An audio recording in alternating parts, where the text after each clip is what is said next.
और सीधे आपको लखनऊ ले चलते हैं, जहां पर सीएम योगी आदित्यनाथ इस वक्त कृषि सम्मेलन को संबोधित कर रहे हैं। एग्रीकल्चर ग्रोथ के एक मॉडल के रूप में प्रस्तुत करने का एक बेहतरीन अनुभव है। ऐसे भारत सरकार के माननीय कृषि एवं किसान कल्याण एवं ग्रामीण विकास मंत्री माननीय शिवराज सिंह चौहान जी,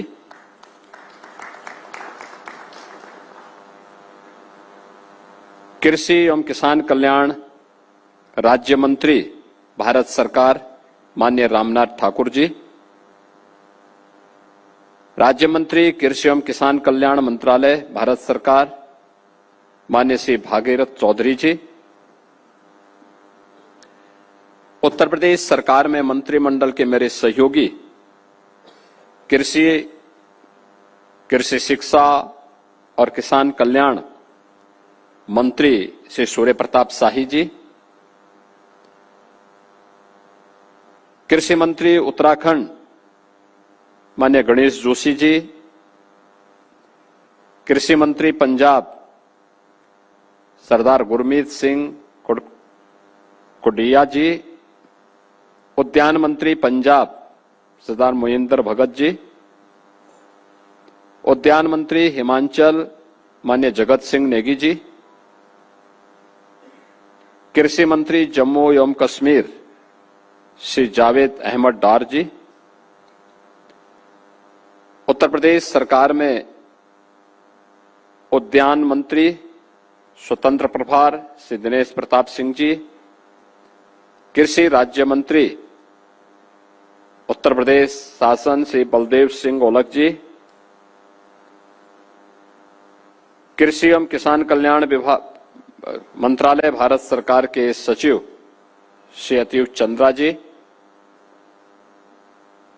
सचिव कृषि अनुसंधान शिक्षा विभाग महानिदेशक आईसीआर डॉक्टर मांगेलाल जाट जी, आज के इस कार्यक्रम में पधारे उत्तर क्षेत्रीय राज्यों से जुड़े हुए सभी इस क्षेत्र से जुड़े हुए अधिकारीगण और उपस्थित बहनों और भाइयों, मैं सबसे पहले केंद्रीय कृषि एवं किसान कल्याण एवं ग्रामीण विकास मंत्री माननीय शिवराज सिंह चौहान जी को और उनकी पूरी टीम को हृदय से धन्यवाद देता हूं कि उन्होंने पहली बार भारत सरकार की क्षेत्रीय स्तर पर इस कृषि सम्मेलन को आयोजित करने का निर्णय लिया है और उसे उत्तर क्षेत्रीय सम्मेलन उत्तर प्रदेश की राजधानी लखनऊ में आयोजित किया है। मैं इस अवसर पर उनको हृदय से धन्यवाद देते हुए उनके सहयोगी मंत्रीगण श्री रामनाथ ठाकुर जी का, श्री भागीरथ चौधरी जी का, सभी अन्य राज्यों से आए हुए कृषि और उद्यान मंत्रियों का, भारत सरकार और विभिन्न राज्यों के कृषि और उद्यान विभाग के अधिकारियों का मैं उत्तर प्रदेश शासन की ओर से हृदय से स्वागत करता हूं, अभिनंदन करता हूं। वास्तव में यह एक व्यावहारिक दृष्टिकोण है। अलग अलग देश के अलग अलग क्षेत्रों में अलग अलग एग्रो क्लाइमेटिक जोन होने के कारण वहां की अपनी भौगोलिक और क्षेत्रीय स्थितियां वहां उस क्षेत्र के अनुसार तय करना, और अगर हम लोग अलग अलग जोन में इस प्रकार की गोष्ठी करते हैं तो उसके परिणाम भी आते हैं। मैंने यहां पे देखा है, जब गत वर्ष विकसित कृषि अभियान चला था और खेती की बात खेत में, इस कार्यक्रम में मुझे भी जाने का, कई जनपदों में जाने का अवसर प्राप्त हुआ था, तो मैंने देखा कि कितना उत्साह किसानों के पास, किसानों में, कृषि वैज्ञानिकों में, कृषि शिक्षा से जुड़े हुए जो हमारे प्रशिक्षु हैं, उनके मन में कितनी बेहतरीन जिज्ञासा थी कि उन्हें पहली बार अपने इनोवेशन को व्यवहारिक धरातल पर उतारने के लिए एक बेहतरीन अवसर प्राप्त हुआ है। पहली बार हुआ कि लैब में हम अलग से कोई अनुसंधान करें और फिर उसको लैंड तक आने में जो समय लगता था, अब लैब को ही लैंड तक पहुंचा दिया है। और इस अभिनव प्रयास के लिए मैं माननीय शिवराज सिंह चौहान जी का हृदय से धन्यवाद करता हूं कि उन्होंने व्यवहारिक रूप से इसको देश के धरातल पर उतारने का कार्य किया है। स्वाभाविक रूप से हमारे पास वह सब कुछ है, केवल उस पहल को नेतृत्व देने की आवश्यकता है। और नेतृत्व देने के लिए मुझे लगता है कि ये एक पहल जब भारत सरकार के स्तर पर होती है तो राज्य उसको स्वयं फॉलो करते हुए दिखाई देते हैं। अक्सर होता था कि नीतियां बनती थी, एक औपचारिक आयोजन बनकर के सभी कार्यक्रम संपन्न हो जाते थे। आज ऐसा नहीं है। आज परिणाम हम सबके सामने देखने को मिल रहे हैं। और मैंने इस बात को देखा है कि पहली बार यानी थोड़ा सा प्रयास कर लें तो हमारे अन्नदाता किसान इतने मेहनती हैं, इतना व्यवहारिक जानकारी उनके पास है। हमें शासन की योजना के बारे में उन्हें थोड़ा अवगत कराना है और वह अपने आप ही उससे बेहतर परिणाम देने को तैयार है। 2017 में जब उत्तर प्रदेश के अंदर सरकार बनी थी, हमारे पास उस समय उत्तर प्रदेश के अंदर 69 हमारे पास कृषि विज्ञान केंद्र थे और वे कृषि विज्ञान केंद्र ज्यादातर लगभग बंदी के कगार पर थे।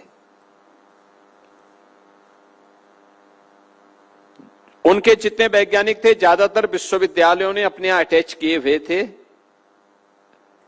कोई उनकी जवाबदेही नहीं थी। मुझे कृषि विभाग के पहले सम्मेलन में उस समय भी श्री सूर्य प्रताप शाही जी हमारे कृषि मंत्री थे और उस समय मुझे इन्होंने सबसे पहले कृषि विज्ञान केंद्र के ही सम्मेलन में इन्होंने मुझे बुलवाया। मेरा अनुभव कृषि विज्ञान केंद्र के साथ बहुत अच्छा नहीं था उस समय तक। तो मैंने इनको बोला, मैंने कहा मुझे कहां बुलवा लिए?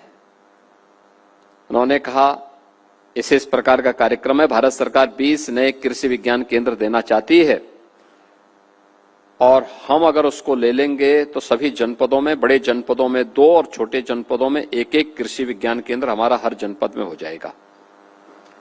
मैंने कहा लेकिन जो हैं वो तो काम करते ही नहीं है, उसके लिए क्या कार्य योजना है? और मुझे प्रसन्नता है आज उत्तर प्रदेश के अंदर कृषि विज्ञान केंद्र, हर कृषि विज्ञान केंद्र कुछ न कुछ इनोवेशन करके लेके आया है और सभी 9 एग्रो क्लाइमेटिक जोन जो यूपी के अंदर हैं उनमें एक सेंटर ऑफ एक्सीलेंस के माध्यम से उन्होंने कुछ बेहतरीन करने का कार्य किया है। आज यहां पे हम लोगों ने उत्तर प्रदेश के अंदर इसी का परिणाम है। आज जब ये वैज्ञानिक स्थानीय स्तर पर किसानों के साथ बैठते हैं, कृषि विज्ञान केंद्र में डेमोस्ट्रेशन करते हैं, फिर खेत में जाकर के उस डेमोस्ट्रेशन को वहां पे उनके खेत में भी देखते हैं, लगातार विजिट करते हैं, लगातार गोष्ठियां चलती हैं, लगातार कुछ न कुछ कार्यक्रम चल रहे हैं और भारत सरकार के पास लगातार उनका संवाद एक बना हुआ है। आज परिणाम क्या है? उत्तर प्रदेश जैसे राज्य में जहां कृषि विकास की दर 8% थी, आज वो बढ़ करके 18% तक पहुंची है। ये परिणाम बताते हैं कि हम इससे भी बेहतर परिणाम दे सकते हैं। मेरा यह मानना है, यह देश जब आजाद हुआ था, भारत की अर्थव्यवस्था में एग्रीकल्चर का जो योगदान था वो लगभग 41 से 42% था। लगातार कृषि का कम होता गया। एग्रीकल्चर और मैन्युफैक्चरिंग,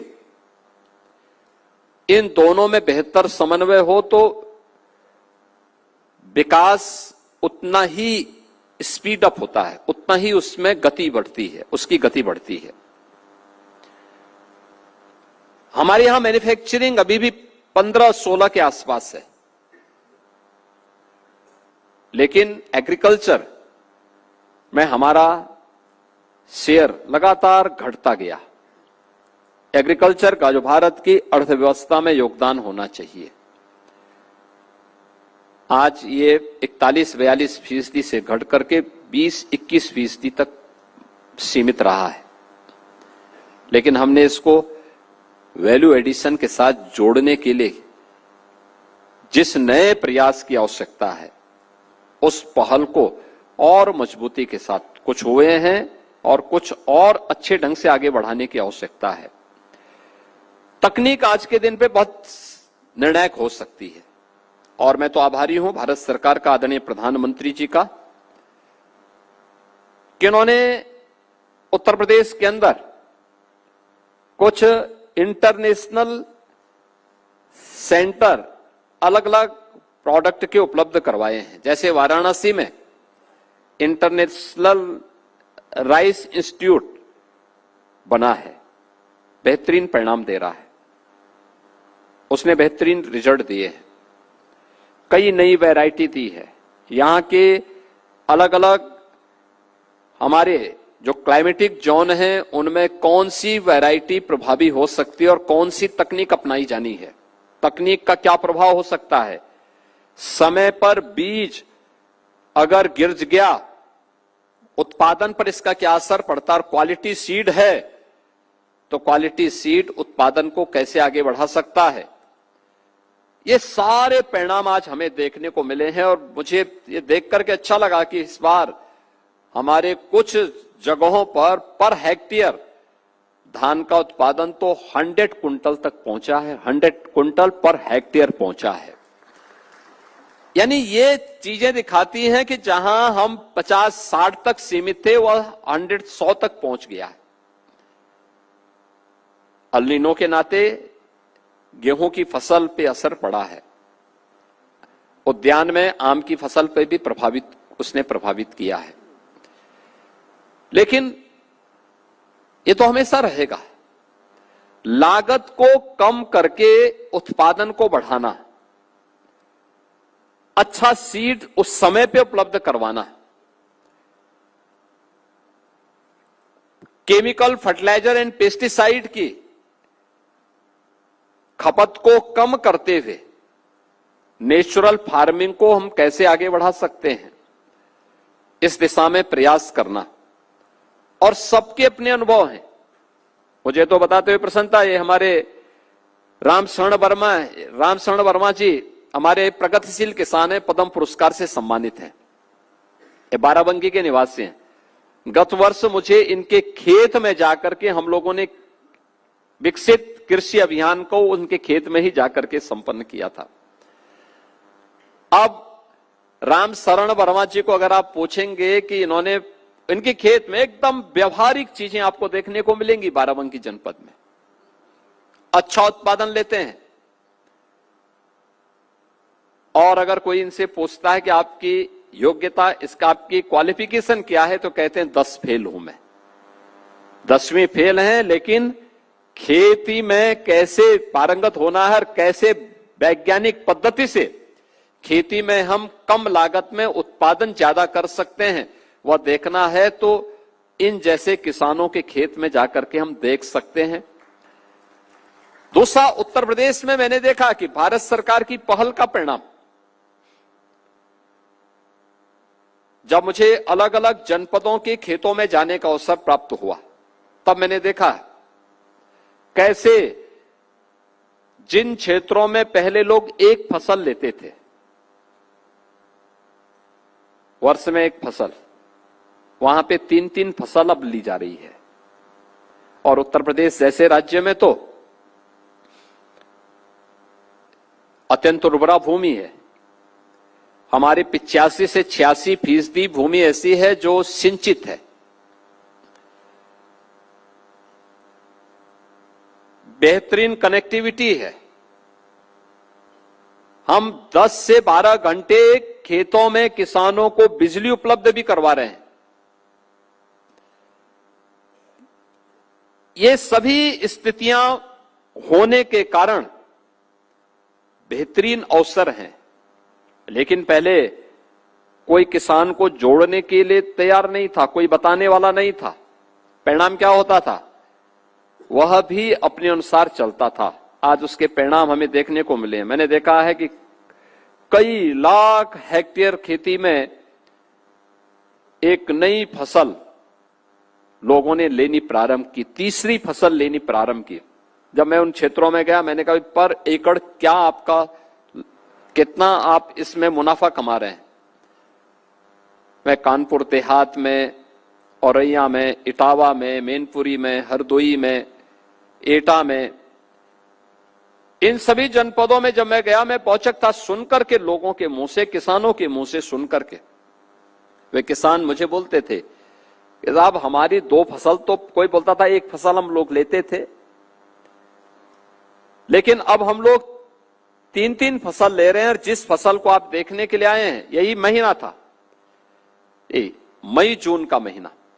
उन्होंने कहा इस समय हमारी मक्का तैयार हो गई है, पर एकड़ 1 लाख रुपए का मुनाफा हम इसके माध्यम से कमा रहे हैं। ये उन क्षेत्रों में मैंने देखा है जो अतिरिक्त इनकम अन्नदाता किसान की थी। यह अन्नदाता किसान की अतिरिक्त इनकम, हमने उसको सीड उपलब्ध करवाए, हमने उसको जानकारी दी, हमने उसके लिए प्रोक्यूरमेंट सेंटर स्थापित किए। परिणाम है कि आज उसको अच्छा दाम मिल रहा है, अच्छा कर रहा है, उसको विश्वास है कि हां मैं थोड़ी पहल करूंगा तो उसके परिणाम मेरे सामने आएंगे। और आज उसी का परिणाम है कि आज उत्तर प्रदेश ने उन क्षेत्रों में काफी प्रगति की है। और मैं आज कह सकता हूं कि गेहूं उत्पादन आज के दिन पर उत्तर प्रदेश के अंदर, हम अकेले उत्तर प्रदेश में 425 लाख मीट्रिक टन गेहूं का उत्पादन अकेले यूपी के अंदर कर रहे हैं। चावल उत्पादन 211 लाख मीट्रिक टन देश के अंदर, यूपी के अंदर हो रहा है।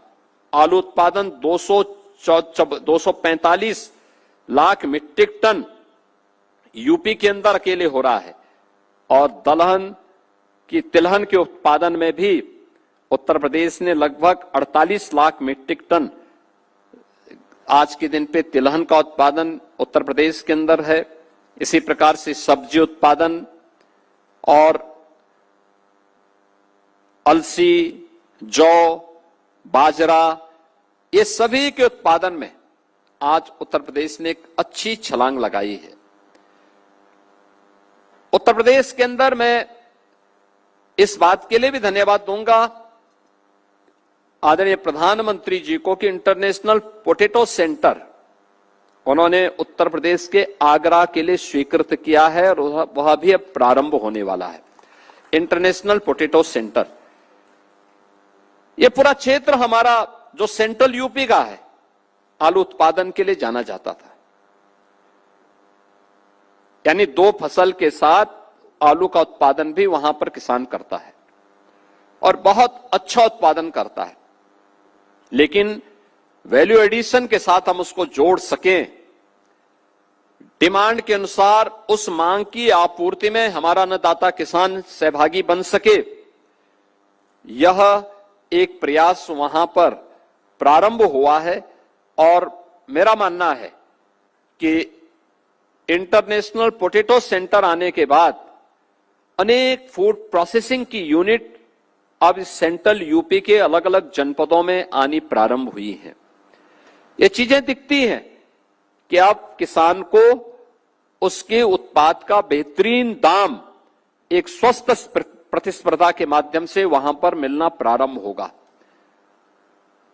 यह एक अच्छी पहल है जो एग्रीकल्चर से संबंधित क्षेत्रीय सम्मेलन अलग अलग जोन में करने और स्वयं भारत सरकार के कृषि मंत्री वहां पर जा रहे हैं, भारत सरकार के अधिकारीगण वहां पे जाते थे। अब तक तो ये औपचारिकता दिल्ली में एक दिन के सम्मेलन के माध्यम से होती थी। अब अलग अलग जोन में उस जोन से जुड़ी हुई परिस्थितियों के अनुरूप उन मुद्दों पर चर्चा हो सके, मैं इस पहल के लिए एक बार फिर से माननीय कृषि मंत्री श्री शिवराज सिंह चौहान जी को, उनके दोनों सहयोगी कृषि राज्य मंत्री श्री रामनाथ ठाकुर जी और श्री भागीरथ चौधरी जी को हृदय से मैं उनको धन्यवाद देता हूं, उनका अभिनंदन करता हूं और विश्वास करता हूं कि उत्तर प्रदेश जैसे राज्य में या उत्तर भारत के इस जोन में जो भी राज्य पड़ते हैं, अगर उनके अपने अनुभव वे अपने अनुभव को शेयर कर सकेंगे, स्वाभाविक रूप से सबके अनुभवों का लाभ एक दूसरे के द्वारा किए गए इस क्षेत्र में अच्छी पहल का लाभ एक दूसरे को हो सकता है और इस पहल को और मजबूती के साथ आगे बढ़ाने की आवश्यकता है। इस पूरे उत्तर भारतीय क्षेत्रीय सम्मेलन के अवसर पर मैं एक बार फिर से आप सभी का स्वागत करता हूं और विश्वास करता हूं कि दिन भर की संगोष्ठी के माध्यम से जो अमृत निकलेगा वो अन्नदाता किसानों के जीवन में बेहतरीन परिवर्तन लाने में सहायक होगा। मैं एक बार फिर से इस पूरे कार्यक्रम के प्रति अपनी शुभकामनाएं देता हूं। धन्यवाद। जय हिंद।